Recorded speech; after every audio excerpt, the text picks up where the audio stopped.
Fala, meus potiguares, tudo bem com vocês? Estamos aqui mais um dia para falar mais um pouquinho sobre essa fascinante história do nosso Rio Grande do Norte. Na aula passada, só recapitulando, a gente viu todo o contexto que trouxe os holandeses a invadirem o Brasil, mais especificamente falando do Rio Grande do Norte. Nós vimos como é que se deu essa conquista holandesa aqui no Rio Grande do Norte, a questão da invasão lá dos holandeses que vieram por Ponta Negra, e outra tropa veio de navio, que cercaram o forte. Então, nós vimos como é que se deu essa conquista aqui de Natal pelos holandeses. Vimos também, né, o que foi que chamou a atenção dos holandeses aqui no Rio Grande do Norte.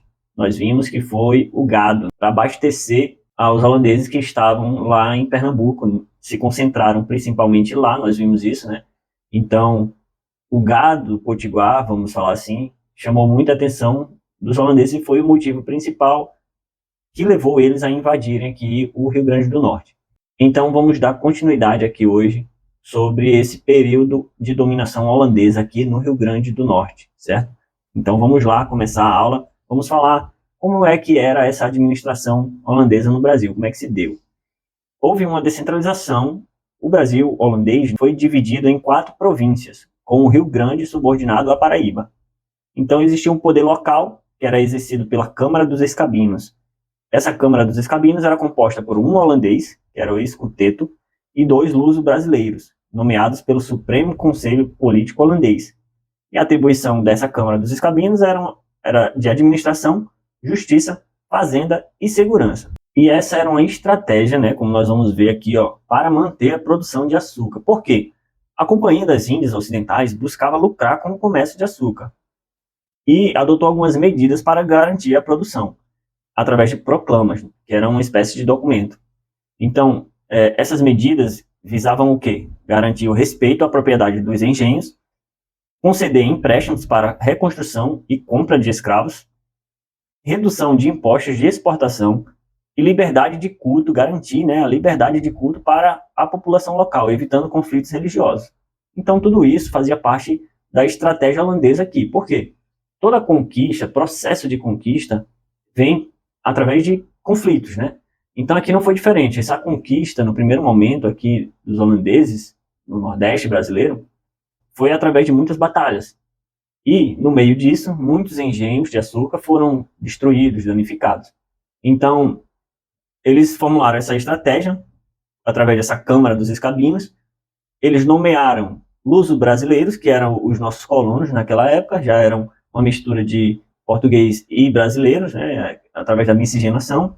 Então, ele nomeava essas pessoas para elas terem também um poder decisório, se sentirem importantes, vamos falar assim, e concedia garantias para a população do Brasil, para os colonos, para que eles pudessem se sentir melhor, se sentir mais respeitados. Então, nesse sentido, era uma estratégia holandesa para conseguir apaziguar os ânimos após ali a conquista e lucrar, que era a intenção deles desde o início, que era lucrar através do comércio do açúcar.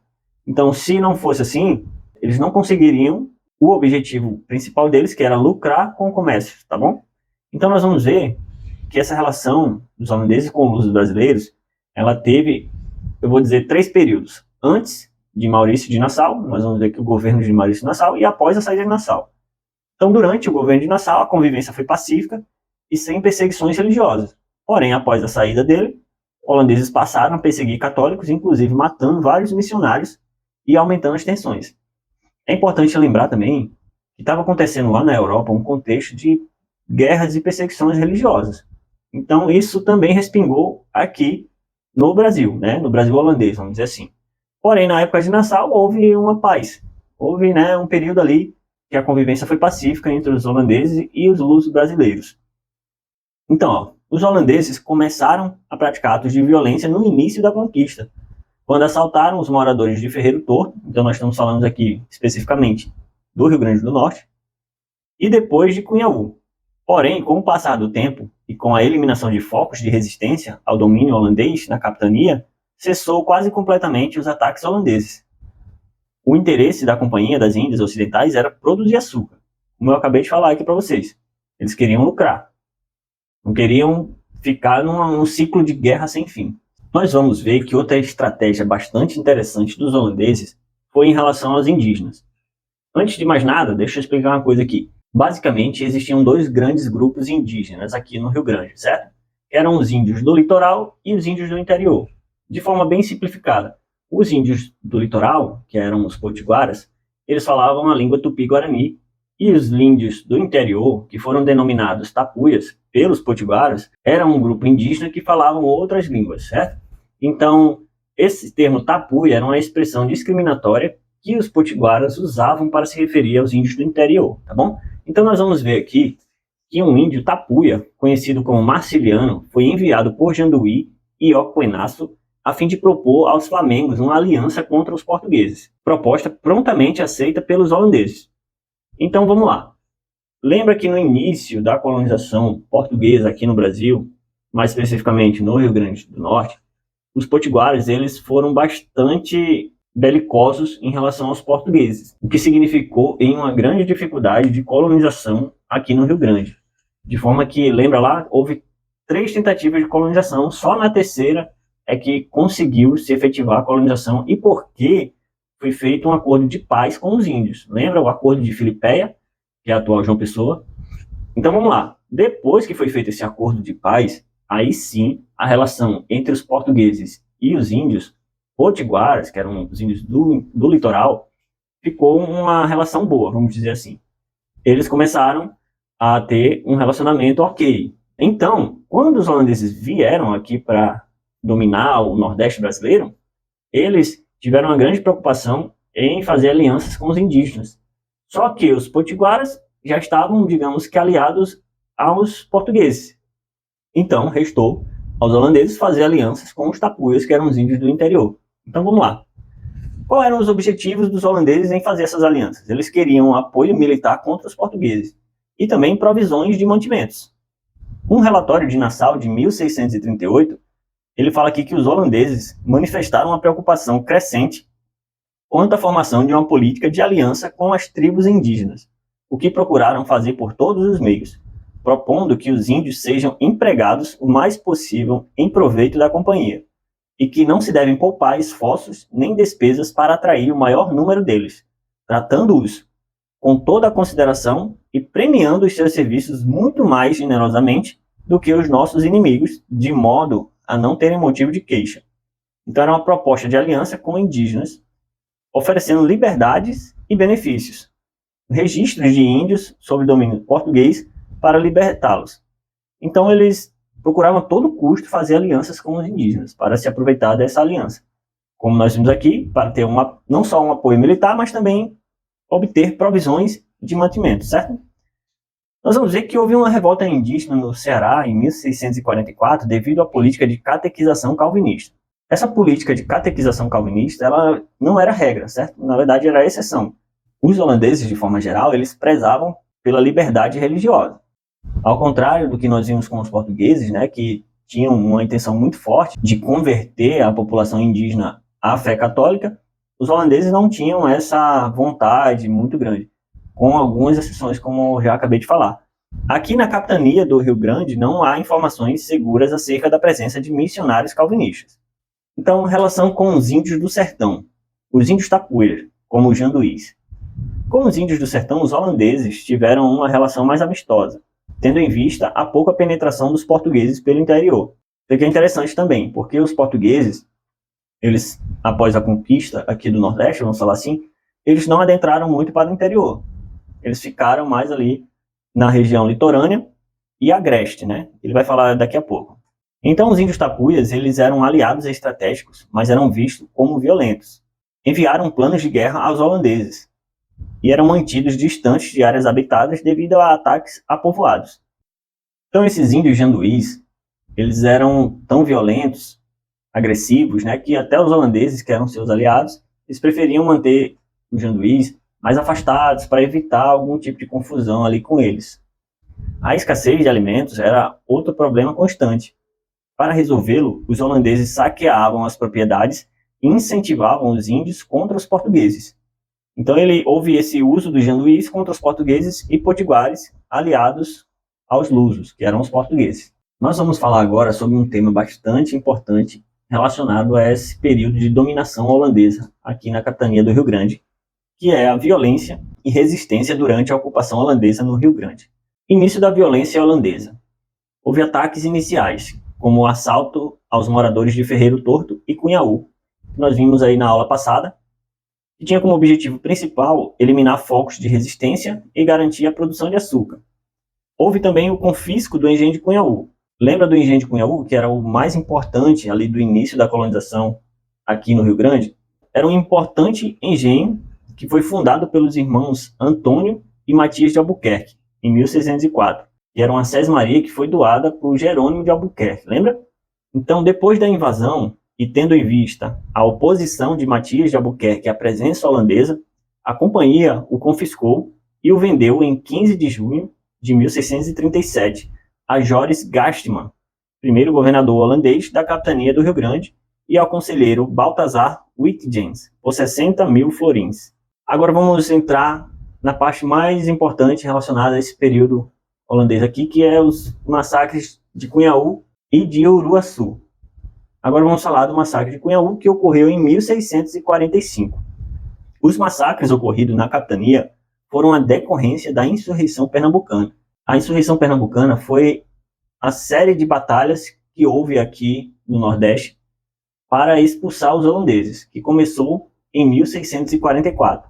Ou seja, um ano depois de ter começado ali essa insurreição pernambucana, em 15 de julho de 1645, um sábado, apareceu Jacob Rabi no engenho de Cunhaú, então pertencente a Gonçalo Ribeiro, à frente de muitos indígenas, potiguares e tapuias.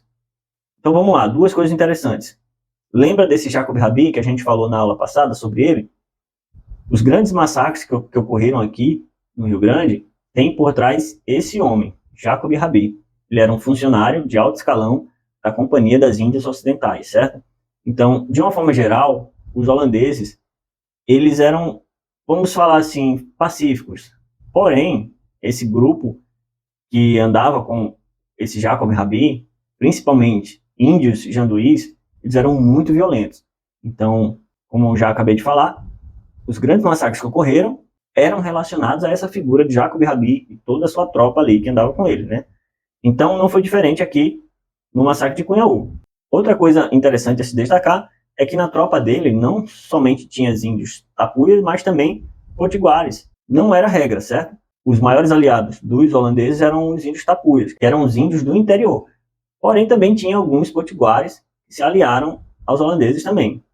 Então, qual foi a estratégia que foi usada nesse massacre? Jacob Rabi, ele ordenou que colonos ouvissem as ordens holandesas após a missa. Ele disse que tinha algumas instruções a dar e que seriam dadas após a missa. Então, quando foi no dia da missa, os colonos começaram a chegar desarmados, despreocupados.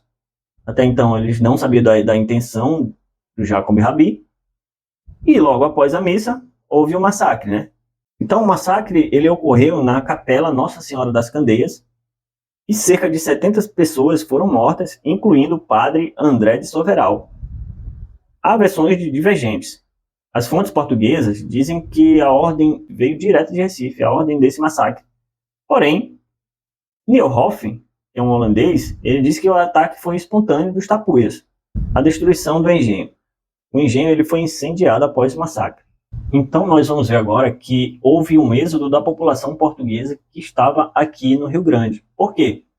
Todo esse clima que foi gerado por esses massacres, causou medo na população portuguesa ou luso-brasileira que estava aqui no Rio Grande, e houve esse êxodo, que foi uma fuga em massa para capitanias vizinhas, especialmente Paraíba. Natal foi abandonada. Houve uma diminuição drástica da população luso-brasileira. Algumas pessoas que eram resistentes refugiaram-se na casa forte de João Lostal Navarro.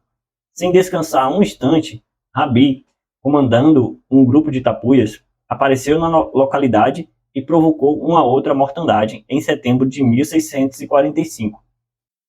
Pouco tempo depois desse ocorrido, houve o massacre de Uruaçu, em outubro de 1645. Esse massacre, nós vamos dividir ele em duas etapas. Primeiro foi a execução de prisioneiros durante a transferência do castelo de Kellen para Uruaçu. Para quem não sabe, Uruaçu ela fica localizado onde é o município de São Gonçalo do Amarante. Então, existiam alguns prisioneiros que estavam aprisionados na Fortaleza dos Reis Magos, que naquela época era o Castelo de Selden, ou Kellen, né, como queira. Esses prisioneiros estavam sendo transferidos para esse engenho de Uruaçu, só que quando chegaram lá, esses prisioneiros foram sumariamente mortos por Rabi e sua tropa, né? A segunda etapa foi um ataque indígena ao povoado e engenho com extrema crueldade. Então houve algumas vítimas notáveis, entre eles Mateus Moreira, que teve o seu coração arrancado pelas costas. Segundo relatos, ele exclamou: "Louvado seja o Santíssimo Sacramento". Houve também a morte de João Hostal Navarro, que era sogro de Joris Gastman. Grava esses dois nomes aí, certo? Porque eles estão relacionados a um evento que eu vou falar daqui a pouco. Então, mulheres e crianças foram torturadas, tiveram membros cortados, cabeças partidas, foi uma carnificina total. Então teve um total de mortes, cerca de 80 nesse massacre de Uruaçu, mais 70 em Cunhaú, totalizando aí 150 no total. Essa é uma estimativa. Alguns detalhes dos martírios dos prisioneiros executados em Uruaçu incluíam o padre Ambrósio Ferro, que era o vigário de Natal, e civis como Francisco de Bastos. Foram torturados por mais ou menos 200 indígenas e holandeses, liderados por Jacob Rabi e Antônio Paraupaba. Eles foram beatificados em 1998. Foram 30 mártires reconhecidos pelo Vaticano, 2 em Cunhaú e 28 em Uruaçu. O critério dessa beatificação é morte pela fé, tortura e não reação. Quais foram as motivações holandesas? Foram interesses estratégicos. O controle do Rio Grande era vital para abastecer Pernambuco, através do gado e farinha, né? Segundo esse Johan Nieuwhof, sem o Rio Grande, o domínio holandês entraria em colapso. Houve uma repressão brutal, e o objetivo era eliminar os focos de resistência à luz brasileira antes que se alastrassem. Então, todos esses pontos foram as motivações dos holandeses para praticarem, né, esses massacres. Uma coisa interessante de se falar é que não se pode julgar fatos ocorridos no passado com a nossa visão atual de mundo. Essa questão mais humana, né, de direitos humanos. Naquela época era outra época. Então o ser humano era outro ser humano. Então esses massacres, essas mortes eram algo, digamos que, normais de acontecer naqueles tempos, ainda mais em contextos de conquista, onde havia muito medo de perderem o controle, como foi um dos pontos aqui que a gente acabou de falar, né? Eles queriam eliminar os focos de resistência antes que se alastrasse. Então, se surgia um foco aqui de resistência, eles já iam lá e tentavam acabar o mais rápido possível e de forma muito violenta, como nós vimos, que era para o quê? Deixar como exemplo, para que outras pessoas sentissem medo, pensassem 2 vezes, 3 vezes, 4 vezes antes de se rebelarem contra essas pessoas. Então, houve uma participação indígena, que eu já falei anteriormente, que foram potiguares e tapuias, que se aliaram aos holandeses, principalmente os tapuias, e alguns potiguares. Esses índios alegavam vingança por maus tratos portugueses, porém essas ações intensificaram o ódio contra os holandeses. Vamos ver agora a resistência luso-brasileira e o declínio holandês no Rio Grande. Como é que foi essa reação luso-brasileira? Houve expedições punitivas, que tinham como objetivo a destruição de propriedades holandesas, assassinatos de funcionários da Companhia das Índias Ocidentais. Algumas consequências. Houve um enfraquecimento holandês no Nordeste, culminando na expulsão definitiva em 1654. Então, os portugueses não ficaram de braços cruzados, parados, olhando tudo isso acontecer, essas chacinas, essas matanças dos holandeses. Então, alguns se rebelaram contra os holandeses. Houve um foco dessa rebelião, vamos dizer assim, lá em Pernambuco, que foi a insurreição pernambucana, como eu já falei para vocês, uma série de batalhas que aconteceram, que culminaram nessa expulsão definitiva dos holandeses aqui no Brasil. Como exemplo dessa reação dos luso-brasileiros em relação aos holandeses, nós vamos ver que houve contra-ataques luso-brasileiros aqui no Rio Grande do Norte, especificamente falando. Vamos ver que João Barbosa Pinto, em fins de 1645, apareceu em Cunhaú e vingou todo o sangue derramado. Depois ele retornou em 1651 para impedir a reativação do engenho, que foi incendiado por Antônio Dias Cardoso. Vamos ver também que Henrique Dias, que era o mestre de Campo Negro, ele fez um ataque em Guaraíras em 1648 e eliminou os holandeses, escravos e aliados indígenas dos holandeses, né? Agora vamos falar sobre a morte de Jacob Rabi. Lembra daqueles 2 nomes que eu falei para vocês anotarem pouco tempo, nós vamos falar deles agora. O assassinato foi uma emboscada em Natal, após uma festa no portinho de Dick Miller, atual Rego Moleiro, né? Esse portinho aí, ele ficava onde hoje é o Rego Moleiro. A acusação contra Joris Gastman é um dos nomes que eu falei, certo? Esse Joris Gastman era um grande funcionário de alto escalão também, da Companhia das Índias. Ele foi acusado de ser o mandante desse assassinato de Jacob Rabi. Segundo essa acusação, o motivo era a cobiça, né? Rabi era rico e tinha tesouros escondidos. Porém, outras pessoas falam que foi vingança, porque lá no massacre de Uruaçu, um dos mortos foi o sogro de Joris Gastman, foi o Lostal Navarro, lembra? Então, esse Lostal Navarro era sogro de Joris Gastman. Então, dizem que esse Gastman, ele chegou a jurar vingança contra Rabi. Então, essa morte de Jacob Rabi é atrelada a Joris Gastman. Quais foram as consequências desse assassinato de Rabi? Os indígenas janduís exigiram justiça, mas os holandeses recusaram, porque Gastman era oficial superior.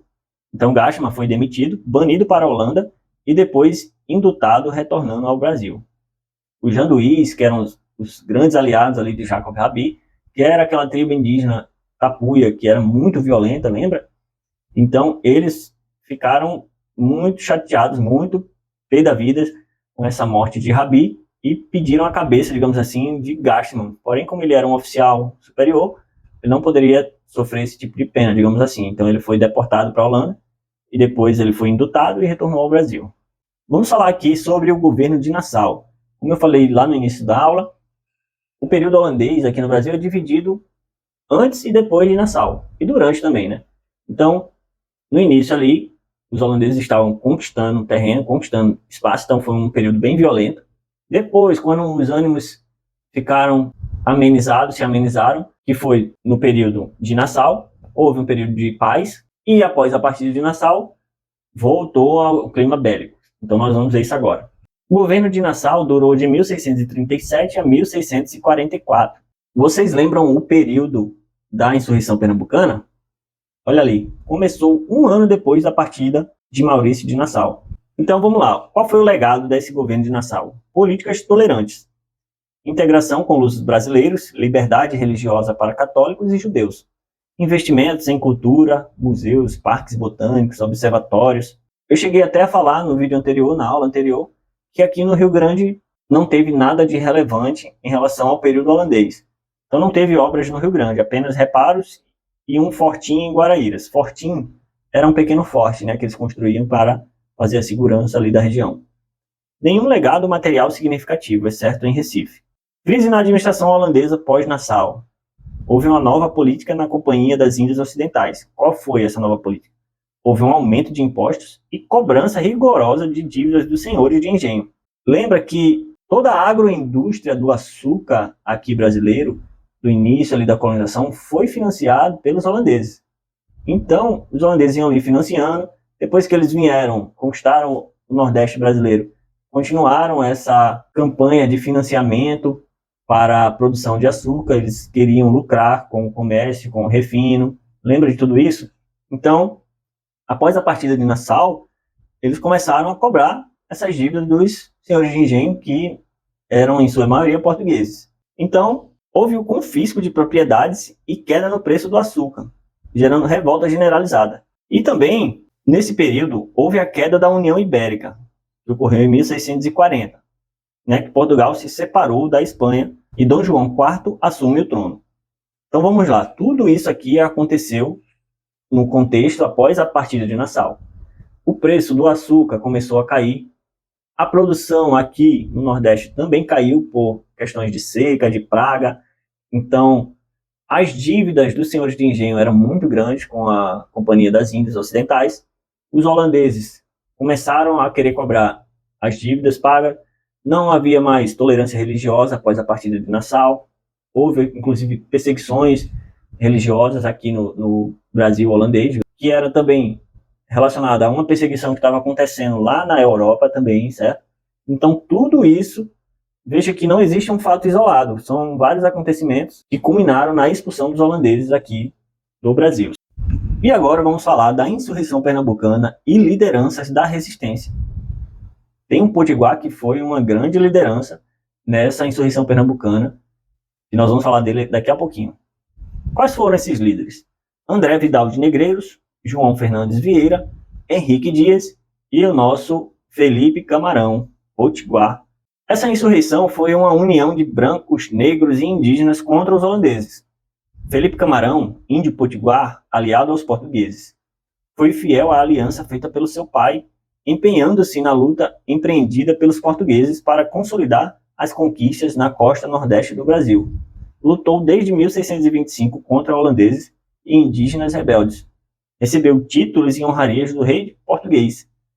Hábito da Ordem de Cristo, Capitão-Mor dos Índios. Foi alguns títulos e honrarias que ele recebeu, né? Então, falando especificamente aqui do Rio Grande do Norte, qual foi o grande nome? Felipe Camarão, relacionado à resistência contra os holandeses.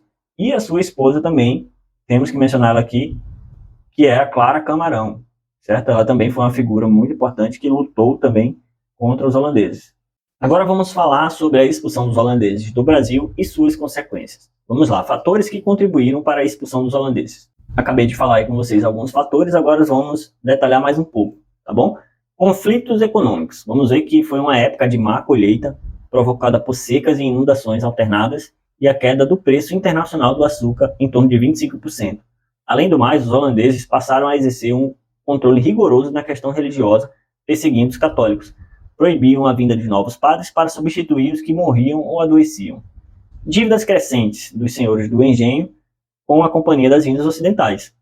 A questão da restauração portuguesa, que foi a independência de Portugal da Espanha em 1640.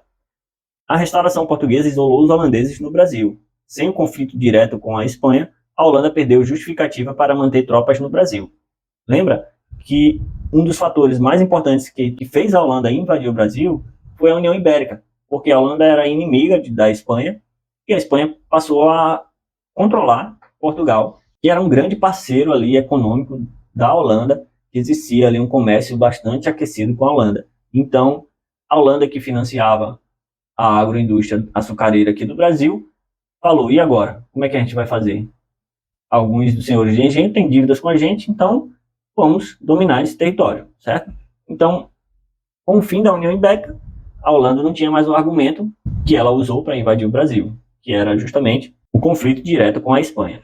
Então, a Companhia das Índias Ocidentais estava em crise financeira e não conseguia sustentar a ocupação aqui no Brasil.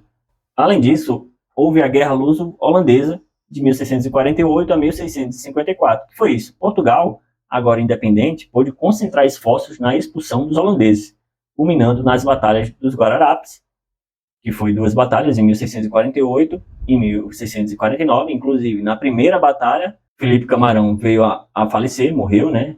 E no cerco do Recife em 1654. Além de tudo isso que eu falei, a Holanda se meteu em um conflito contra a Inglaterra, lá na Europa. Nós vamos ver que a Guerra Anglo-Holandesa, em 1652, a Holanda não pôde sustentar 2 frentes de guerra, aqui no Brasil e lá na Europa. Então a Inglaterra apoiou insurgentes brasileiros, pressionando a Holanda aqui no Brasil. Então vamos lá. Os insurgentes aqui brasileiros estavam tendo um apoio tanto de Portugal, que agora estava livre da Espanha, como também da Inglaterra, que estava lutando contra a Holanda lá na Europa.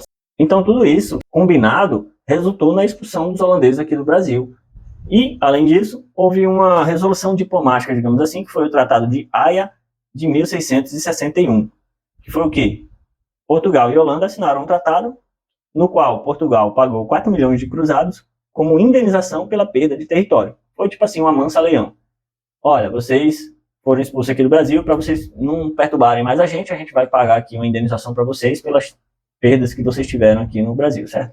Então a Holanda, depois desse tratado, desistiu oficialmente de suas pretensões no Brasil, focando em colônias no Caribe. Retirada holandesa do Brasil em 1654.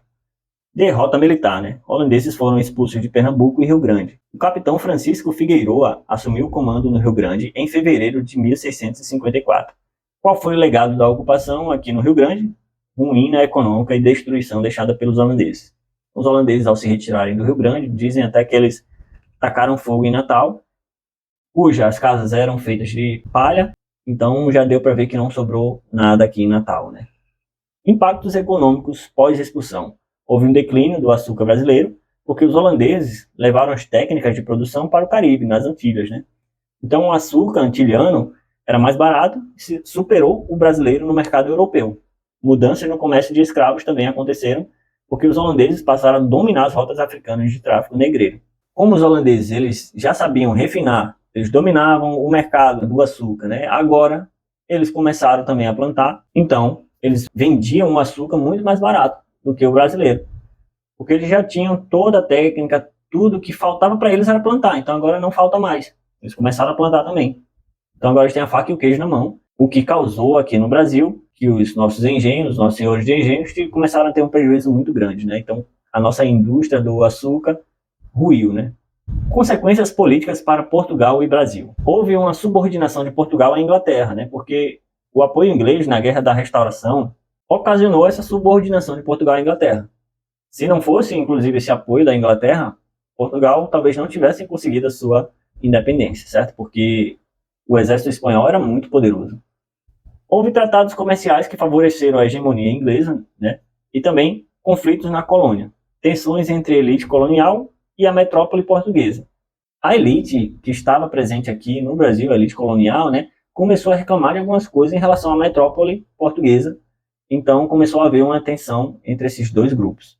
Além disso, que vai ser um tema para a próxima aula, houve a Guerra dos Bárbaros aqui no Rio Grande, né, principalmente, que foi um conflito de décadas contra indígenas rebeldes, os cariris, né? Quase a aniquilação das tribos nativas da capitania foi o resultado dessa Guerra dos Bárbaros, né? Com isso, nós finalizamos essa aula por aqui. Continue aí nos acompanhando, que vai vir muito mais coisas legais, informações, curiosidades, fatos históricos sobre a história do nosso grande Rio Grande do Norte, certo? Espero que vocês estejam gostando do nosso conteúdo. Deixa o teu like, se inscreve aí no nosso canal do YouTube, deixa um comentário aí construtivo e, no mais, um abraço para todos vocês. Valeu!